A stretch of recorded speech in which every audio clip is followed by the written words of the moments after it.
पूजा एक गरीब घराने की लड़की थी, जिसकी शादी एक अमीर घर में हुई थी। लेकिन पूजा को अपनी ससुराल की अमीर होने पर कोई घमंड नहीं था। लेकिन उसकी ननंद हमेशा उसको गरीब होने का ताना दे रही थी। ऐसे ही एक दिन जब पूजा की ननंद काव्या बाजार से ढेर सारा कपड़े खरीद कर आती है, तब पूजा ये सब देख कर कहती है, अरे काव्या, ये सब क्या है? तुम कहाँ से आ रही हो इतने सारे बैग लेकर? भाभी, आपको दिखाई नहीं दे रहा है क्या? मैं मॉल गई थी और वहाँ से शॉपिंग करके आई हूँ। और हाँ, मेरी जो पुरानी कपड़े है ना, उसे आप किसी नौकरानी को दे देना या तो फिर अनाथ आश्रम में दान कर देना। और अगर आप चाहो तो कुछ कपड़े आप रख लेना पहनने के लिए। ए तुम क्या कह रहे हो काव्या? एक कुछ दिन पहले तो तुमने कपड़े खरीदे थे, उसका तुमने क्या किया? वो भाभी, क्यों फालतू का ज्ञान दे रही हो? आपको तो पता है ना, मैं एक दिन जो कपड़े पहन लेती हूँ उसे दोबारा नहीं पहनती। फिर आप मुझे ये सवाल क्यों कर रही हो? काव्या, मेरी प्यारी ननंद, तुम ऐसे ही पैसे क्यों बर्बाद कर रही हो? तुम्हें पता है पापा जी और तुम्हारे भैया कितने मेहनत से पैसे कमा रहे हैं और तुम 1 मिनट में पैसे उड़ा रही हो।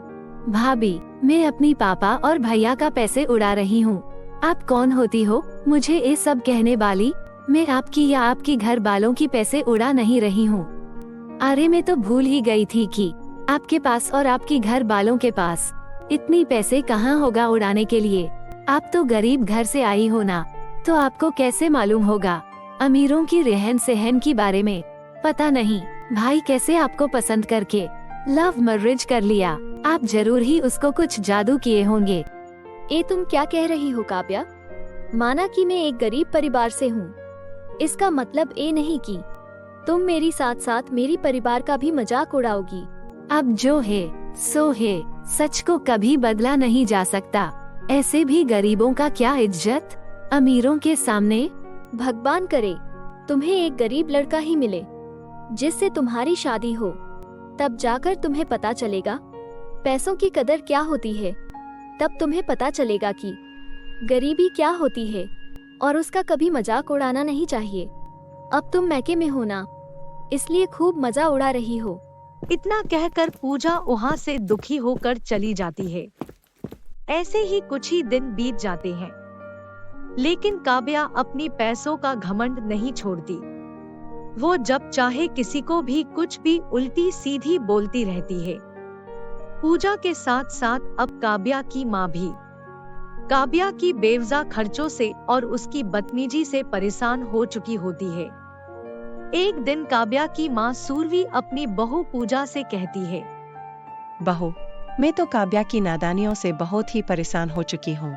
जब चाहे वो पैसे उड़ाने लगती है, उसको जरा सा भी कदर नहीं पैसों की, और ना ही उसे हमारी इज्जत की परवाह है। देर रात तक अपनी दोस्तों के साथ पार्टी करके घर लौटती है। अब तो आसपास के लोग भी बातें करने लगे हैं हमारी बारे में। मैं अब क्या करूं?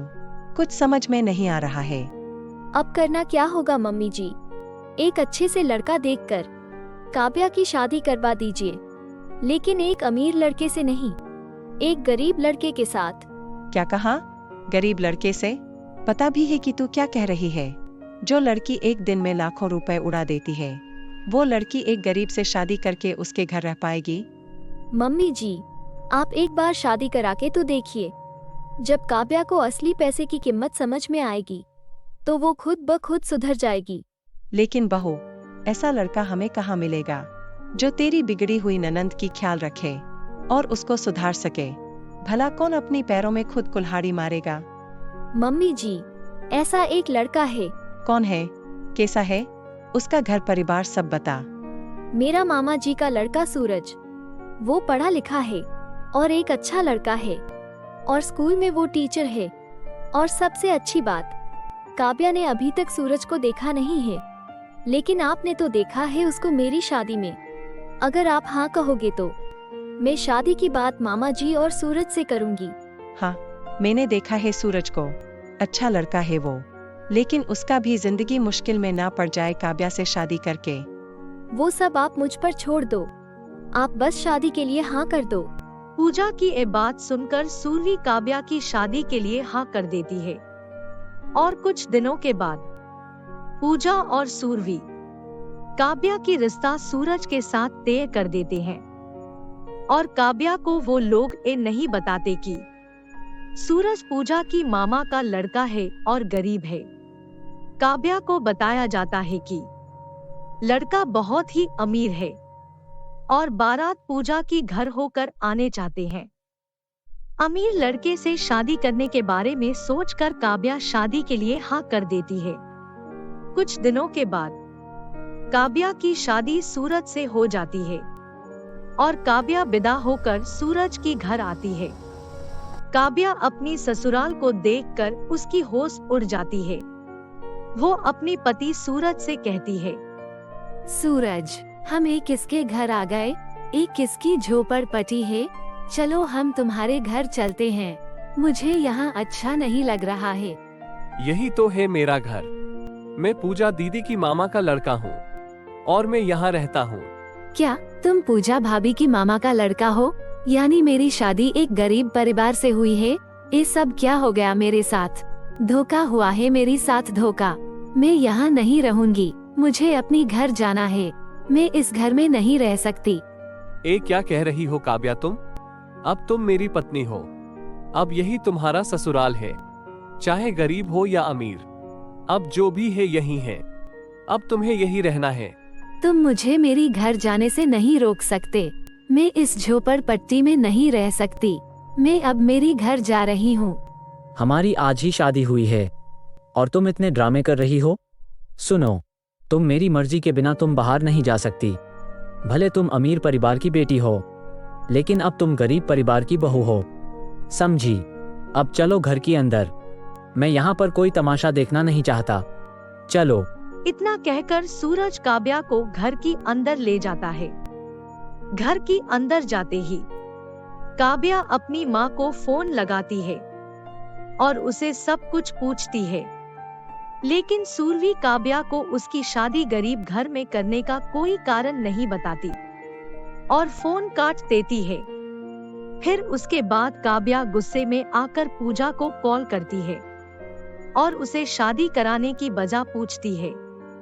और पूजा कहती है, अरे काव्या, मेरी प्यारी ननंद, तुम्हें तो ससुराल गए हुए एक रात भी नहीं हुई है और तुमने मुझे इतनी जल्दी याद कर लिया। भाभी, ये आपने मेरे साथ अच्छा नहीं किया। मैं आपको छोड़ूंगी नहीं। काव्या, पहले तो तुम जल्दी से कोई कोना पकड़ लो, क्योंकि बाहर मौसम खराब है और बारिश आने वाली है। और बता दूं, सूरज की कमरे की छत से पानी आता है। क्या कहा? पानी आता है? इतना कहकर पूजा फोन काट देती है। तभी जोरों की बारिश शुरू हो जाती है। तभी वहाँ पर सूरज आता है और कहता है, सुनो, बाहर बारिश हो रही है।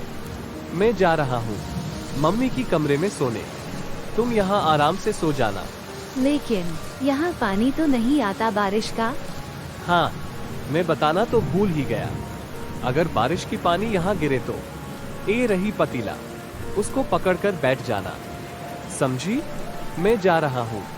Good night. इतना कहकर सूरज वहाँ से चला जाता है। उसके बाद काव्या अपनी बेड पर सो जाती है। तभी छत पर से पानी टपकता है और उसकी नींद खुल जाती है। वो जल्दी से एक बर्तन वहाँ पर रख देती है जहाँ से पानी आ रहा था।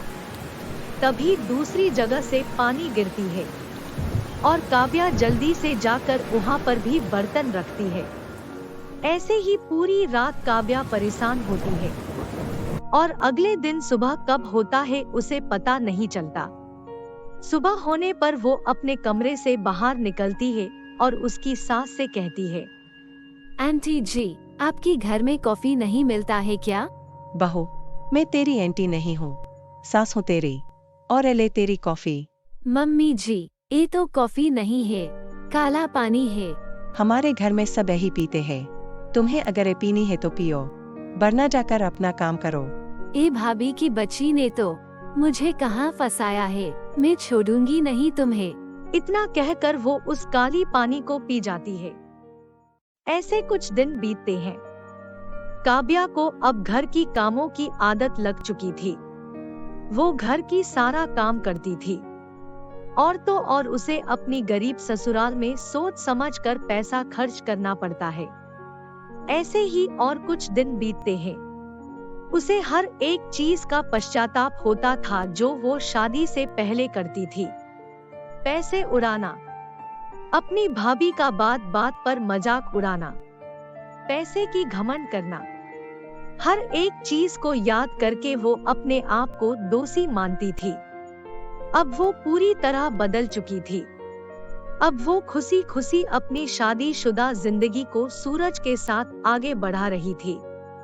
ऐसे ही एक दिन अपनी बेटी का हाल जानने के लिए सूरवी और पूजा काव्या की ससुराल जाते हैं। वहाँ पे काव्या को काम करता देखकर उसकी माँ खुश हो जाती है और अपनी बेटी को गले लगा देती है। अब काव्या पुरानी बाली काव्या नहीं थी, वो अब बदल चुकी थी। उसे अब पैसों की कीमत और दूसरों की इज्जत करना भली भांति आती थी। दीनानाथ अपने परिवार के साथ बैठकर अपने बेटे राहुल का शादी की बात कर रहा होता है। तभी ये सुनकर उसकी बेटी स्वाति बोलती है, पापा मम्मी, इस घर में भाभी आएगी तो मेरी पसंद की। देख लो भैया, अगर आपने मेरी पसंद की लड़की से शादी नहीं की तो मैं आपसे कभी बात नहीं करूंगी। अरे अरे, शादी है, कोई ड्रेस नहीं, जो तुझे तेरी ही पसंद चाहिए। स्वाति, मुझे भी हक दे दे अपनी शादी के लिए लड़की पसंद करने का। नहीं भैया, अगर आप मेरी पसंद की भाभी नहीं लाए तो मैं ये घर छोड़कर चली जाऊंगी, देख लेना। अरे पागल, ऐसी बातें मत कर, हम तेरी ही पसंद की बहू लाएंगे। अब तो तू खुश है ना? आप लोगों ने इसे इतनी जिद्दी बना दिए है तो चलने दो इसकी। मुझे क्या है, किसी से भी मेरा शादी करवा दो, मेरा क्या जाता है। आखिर मेरी एक लौता भाई है, मैं इसके लिए अच्छी लड़की ढूंढ ही लूंगी। ऐसे भी मेरी पसंद हमेशा बहुत अच्छी होती है। इतना बोलकर स्वाति अगले दिन से ही इंटरनेट से अपने भाई के लिए लड़कियां देखने लगती है। वो इंटरनेट से 15-20 लड़कियों की फोटो देखती है, जिसमें से वो काजल नाम की एक लड़की की फोटो देखकर उसे पसंद करती है। माँ जल्दी आओ, ये देखो, ये लड़की की फोटो देखो, कितनी भोली भाली और शांत स्वभाव की लड़की दिखती है। हम इसको ही इस घर की बहू बनाएंगे। ये लड़की भाई के लिए सही रहेगा। अच्छा ठीक है, शाम को राहुल को आने दो, हम उसका भी राय पूछ लेंगे। अगर उसको ये लड़की पसंद आई तब जाकर रिश्ते की बात आगे बढ़ाएंगे। मैंने पसंद कर ली तो फाइनल, अब आप लोग रिश्ते की बात आगे बढ़ाओ। स्वाति की जिद के कारण राहुल से बिना पूछे ही उसका रिश्ता पक्का कर दिया जाता है। कुछ दिनों के बाद राहुल की शादी काजल से हो जाती है और ससुराल में स्वाति काजल की स्वागत करते हुए बोलती है, भाभी, आपको हमारे घर में स्वागत है। आपको पता है आप मेरी पसंद हो, इसलिए आप आज यहाँ पे हो, वरना आपकी शादी भैया से कभी ना होती। काजल का गृह प्रवेश होने के बाद वो राहुल के साथ अपने कमरे में जाती है, जिसके पीछे स्वाति 3 ग्लास में जूस डालकर लेकर जा रही होती है।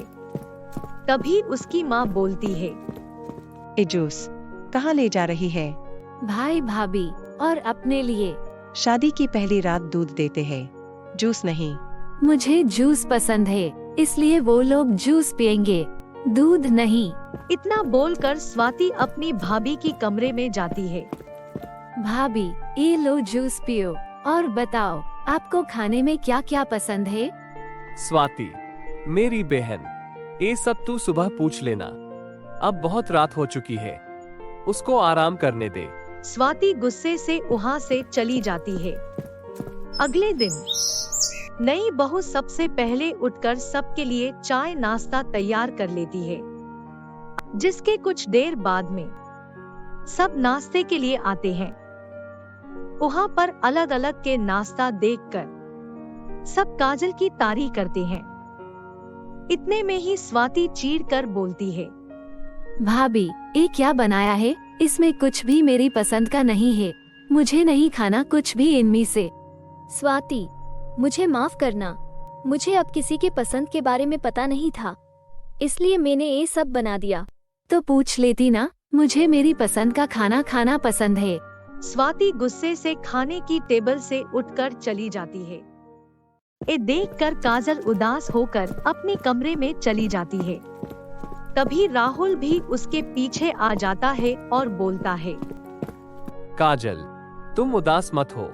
स्वाति की गुस्सा बस कुछ पल का है, बाद में वो शांत होकर यही खाना ही खाएगी जो तुमने बनाया है। अब जरा मुस्कुरा दो और खाना खाने चलो। स्वाति अपनी पसंद की भाभी लाने पर भी खुश नहीं थी, क्योंकि उसको लग रहा था कि घर में अब सब भाभी की पसंद से ही चलेंगे। ऐसे ही एक दिन तीनों सास बहू ननंद शॉपिंग पर जाते हैं, जहां एक शॉप पर रखी हुई एक ड्रेस देखकर स्वाति बोलती है, माँ, ये देखो, ये ड्रेस बहुत सुंदर है ना? ये भाभी के ऊपर बहुत अच्छी लगेगी। क्यों भाभी? हाँ स्वाति, ये ड्रेस तो बहुत अच्छी है, लेकिन मैं ऐसी छोटी ड्रेस नहीं पहनती। एक काम करो, तुम ये अपने लिए ले जाओ।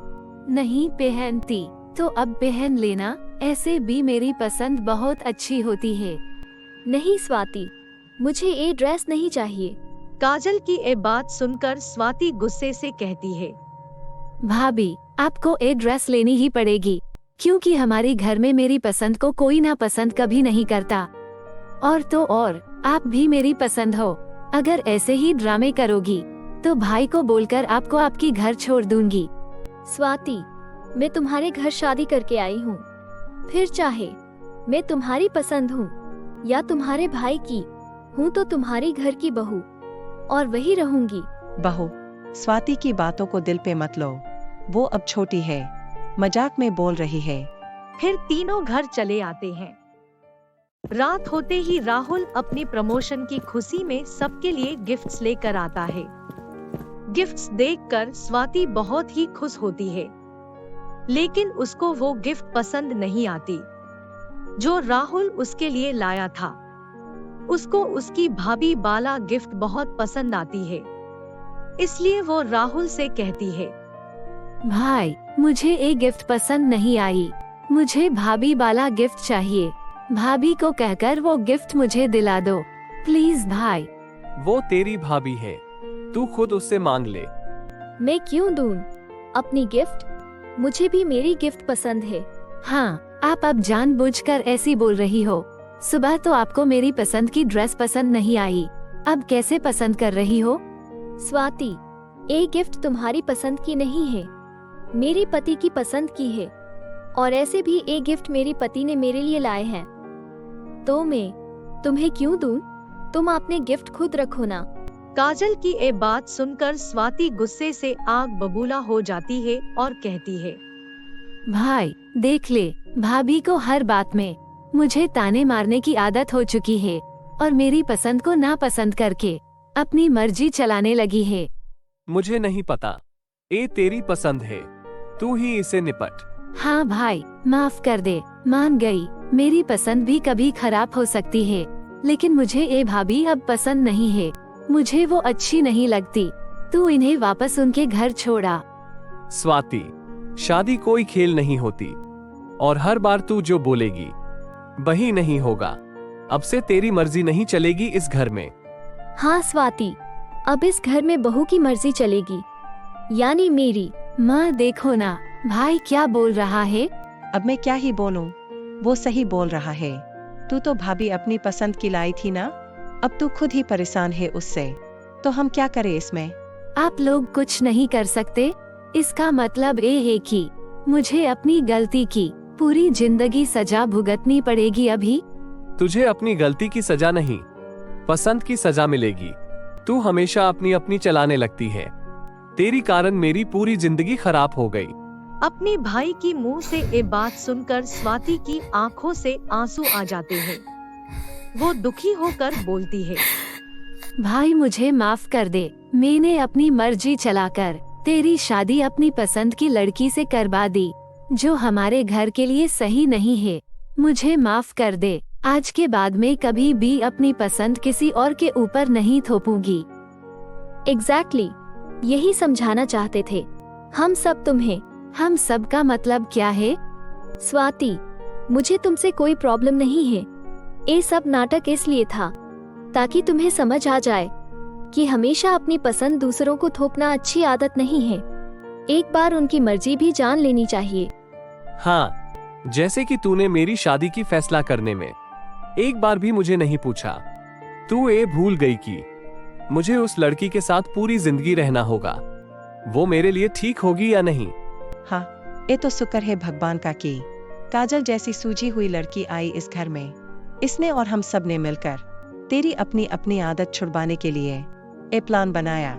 क्या ये सब एक प्लान था? इसका मतलब भाभी बिल्कुल भी ऐसे नहीं है। हाँ स्वाति, मुझे बस तुम्हें ये समझाना था कि कभी कभी हमारे पसंद भी सामने वाले को पसंद नहीं आती। हाँ भाभी, मैं अब अच्छी तरह समझ गई। मैं अब अपनी पसंद दूसरों के ऊपर नहीं थोपूंगी। I promise. अच्छा, अब ये लो, ये गिफ्ट तुम्हारे लिए ही था, क्योंकि तुम्हारी पसंद और नापसंद तुम्हारे भैया बहुत अच्छी तरह जानते हैं। काजल की समझदारी की वजह से स्वाति की अब हर बात में अपनी मर्जी चलाने की आदत छूट जाती है। उसके बाद से वो कभी भी अपनी पसंद दूसरों के ऊपर नहीं थोपती और अच्छी तरह से रहती है। आपको मेरी वीडियो अच्छी लगी है तो अपने फ्रेंड्स के साथ शेयर जरूर कीजिए और हाँ दोस्तों, लाइक और सब्सक्राइब करना मत भूलिए।